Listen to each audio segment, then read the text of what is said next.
मैं अब जिस हस्ती को बुलाने जा रहा हूं उनका पहले तो तालियों से बेहतरीन इस्तकबाल करेंगे।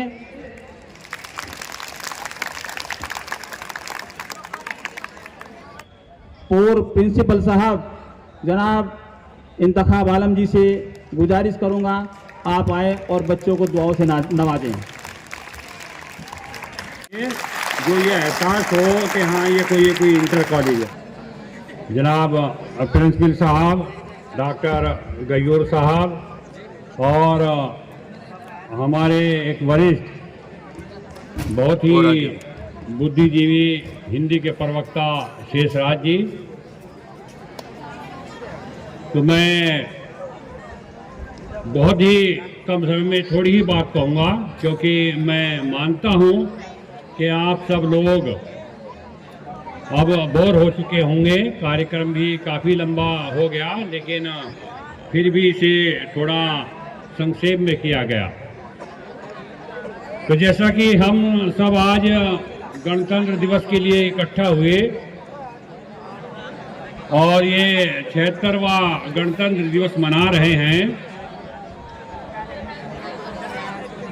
वैसे तो हमारा देश 15 अगस्त 1947 को आज़ाद हो गया था, लेकिन हमारा अपना कोई संविधान नहीं था, क्योंकि इससे पहले अंग्रेजों की हुकूमत थी। तो एक संविधान सभा का गठन किया गया और एक इसकी प्रारूप समिति बनाई गई, जिसके अध्यक्ष डॉक्टर भीमराव अंबेडकर थे। डॉक्टर भीमराव अंबेडकर का कोई परिचय देने की आवश्यकता नहीं, पूरा विश्व उन्हें जानता है।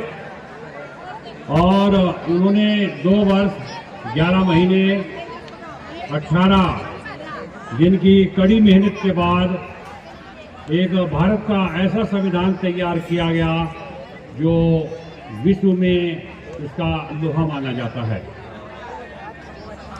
इस अवधि में अनेक बैठकें हुई और हमारा संविधान 26 नवंबर 1949 को बनकर तैयार हो गया। लेकिन 1949 में इसे लागू नहीं किया गया, क्योंकि 26 जनवरी 1929 को एक ऐसा आंदोलन हुआ था जिसने अंग्रेजों के पैर हिला दिए थे, और वो आंदोलन ही धीरे धीरे इतना मजबूत होता गया कि अंग्रेजों को देश छोड़ना पड़ा। तो हमारे देश की सरकार ने उस तिथि को महत्व देने के लिए, क्योंकि जब वो 1929 में आंदोलन हुआ तो तारीख 26 जनवरी थी, तो हालांकि संविधान नवंबर 1949 में बनकर तैयार हो गया था, 26 नवंबर 1949 में, लेकिन इसे लागू 26 नवंबर 1950 में किया गया। तो ये तो बात मैंने अपनी गणतंत्र दिवस के बारे में बताई। बस दूसरी बात यही कहना चाहूँगा आप लोगों से कि भाई आप लोग की कठिन परिश्रम के साथ अपनी बोर्ड परीक्षाओं की तैयारी करनी है, और दूसरे जो बच्चे हैं उनकी गृह परीक्षा चल रही है शायद, जैसा कि मुझे अभी ज्ञात हुआ। तो मुझे उम्मीद है वो मेहनत के साथ अपनी परीक्षा देंगे, तभी उन्हें 31 मार्च को कुछ परिणाम मिल सकता है। और जो कक्षा 10-12 के बच्चे हैं वो असल मुझे मालूम है कि वो बिल्कुल थोड़ा खोए खोए रहते हैं। उनमें चंद बच्चे हैं जिनसे हमें उम्मीदें रहती हैं, अधिकतर बच्चे ऐसे हैं जो मायूस करते हैं। मैं मुजफ्फरनगर के बहुत से स्कूलों में गया और जो मैंने महसूस किया उन स्कूलों में और अपने स्कूल का अंतर, वो फिर यही अंतर है कि वहाँ के न तो अध्यापक सीरियस, न ही वहाँ की कोई कमेटी सीरियस। वो इसलिए सीरियस नहीं कि उन्हें पता है उनके बच्चे उनसे अधिक सीरियस, उनके गार्जियन उनके अधिक सीरियस। यहाँ पर कमी उल्टी है, यहाँ पर अध्यापक भी सीरियस, कमेटी भी सीरियस, लेकिन बच्चे सीरियस नहीं। क्योंकि ज़्यादातर के बच्चों के जो अभिभावक हैं वो अनभिज्ञ है, फीस भी निचले स्तर की है, शहरों में फीस भी अधिक है, उसका भी फिक्र रहता है गार्जियन को। तो इसलिए हम जो आप लोगों के लिए भूमिका अदा करते आ रहे हैं वो आपके लिए एक टीचर की भी, एक प्रिंसिपल की भी, एक तुम्हारे माँ बाप की भी। हमें पता है वहाँ से कुछ हासिल नहीं होगा घर से, तो एक तुम्हारे जो अभिभावक है, मेरा खासतौर पर संबोधन कक्षा 10-12 के बच्चों से ही हो रहा है, अलग बात सबके लिए है। तो हर तरीके से ताकि आपकी परवरिश और गाइडलाइन सही हो और आप जब बोर्ड परीक्षा में एंट्री करें तो वो तैयारी के साथ करें। और वर्ष भर आप भटकते रहते हैं तो उसका खामियाजा इन दिनों में आकर भुगतना पड़ता है। लेकिन अभी भी आप लोगों के पास समय है, अगर आप लोग इसका सुधार कर लें तो मैं उम्मीद करता हूं कि आप भी अच्छे अंकों से पास हो सकते हैं। जहां तक फर्स्ट डिवीजन की बात है, यानी कि जब हम पढ़ते थे तब की थर्ड डिवीजन और अब की फर्स्ट डिवीजन बराबर है कि फर्स्ट डिवीजन का कोई मायने नहीं है, कोई स्थान नहीं रहा, चाहे वो कक्षा 10 हो या कक्षा 12। अब बात कीजिए 80-85% की। तो अगर आपके अंदर ये जज्बा है कि मुझे 80-85% अंक हासिल करके कुछ पास होना है तो समझिए आप पढ़ रहे हैं। अगर आप ये सोच रहे हैं मेरी फर्स्ट डिवीजन आ जाए तो आप नहीं पढ़ रहे हैं। ये दौर है, वो प्रथम श्रेणी का उद्देश्य से लेकर जो पढ़ रहा है वो नहीं पढ़ रहा। तो जब हम सब यहाँ इकट्ठा हुए, कार्यक्रम आयोजित किया और जितनी भी गतिविधियां होती है वो सब आप लोगों के सर्वांगीण विकास के लिए होती है, ताकि आप लोगों का शैक्षिक स्तर और जो दूसरा जो मानसिक स्तर है उसका डेवलप हो और हर तरीके से आप प्रोग्रेस करें। खैर ये शिक्षा के ऊपर बात इतनी लंबी है कि जितनी की जाए इतनी कम है। मैं अपने ही विद्यालय का छोटा सा अनुभव बताता हूं कि मेरे स्कूल के बच्चों की सोच क्या है। ये बात लगभग ऐसी है 5-6 वर्ष पुरानी। यहीं पर एक कार्यक्रम आयोजित हो रहा था और वो पंजाब नेशनल बैंक की तरफ से आयोजित हो रहा था और उसमें एक बच्चे को स्टेज पर बुलाया गया, उसे कुछ भूमिका अदा करनी थी। तो मैंने इस उम्मीद से बच्चे को बुलाया कि अच्छे जवाब देगा।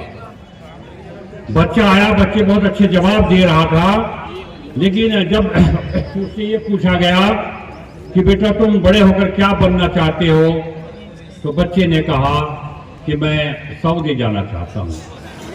तो मेरा सर शर्म के मारे झुक गया और जो गर्व के साथ स्टेज पर खड़ा हुआ था मैं पीछे हटता चला गया। तो ये सोच है हमारी, जब हम बड़ा होकर सऊदी जाना चाहते हैं, क्यों अपने अड़ोस पड़ोस में सऊदी की बात देख रहे, वो सुन रहे, ये नहीं देख रहे वो सऊदी जाकर क्या कर रहे।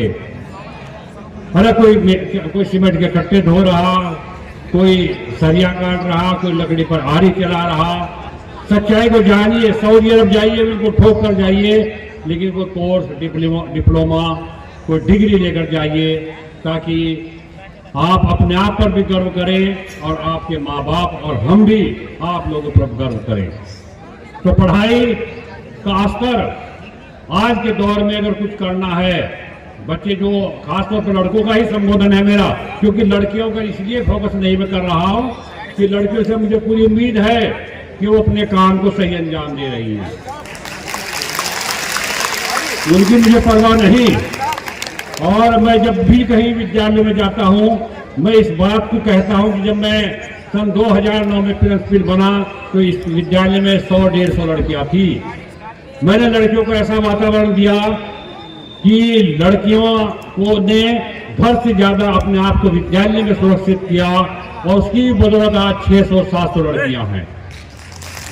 जब मैं लड़कियों की छुट्टी करता था, लड़कियां कहती थी कि जी आप छुट्टी मत करो, कल भी स्कूल खोल दो। ये मेरी जीत थी, क्योंकि लड़कियां ऐसा महसूस कर रही थी कि हम छुट्टी में भी विद्यालय रहना चाहते हैं। अब यही उम्मीद मैं अपने लड़कों से करना चाहता हूं कि वो भी अपने अंदर ऐसा परिवर्तन लाएं कि अपने आप को अगर लड़कियों से बेहतर नहीं कर सकते तो उनकी समानता हासिल करने की कोशिश करें, क्योंकि लड़कों को बहुत सारी जिम्मेदारियां हैं, उन्हें अपना घर परिवार चलाना होता है। और मैंने ये शेर लिखवाया था सन 2009 में अल्लामा इकबाल का कि उस कौम की हालत नहीं बदल सकती जिसे एहसास न हो अपनी हालत के बदलने का। यानी कि इसका परिभाषा इसकी बहुत लंबी है, अल्लामा इकबाल का शेर है। ये शेर को मैं असलम साहब ने ही कुछ माहौल बनाया इसलिए याद आ गया। इसका ये है कि हम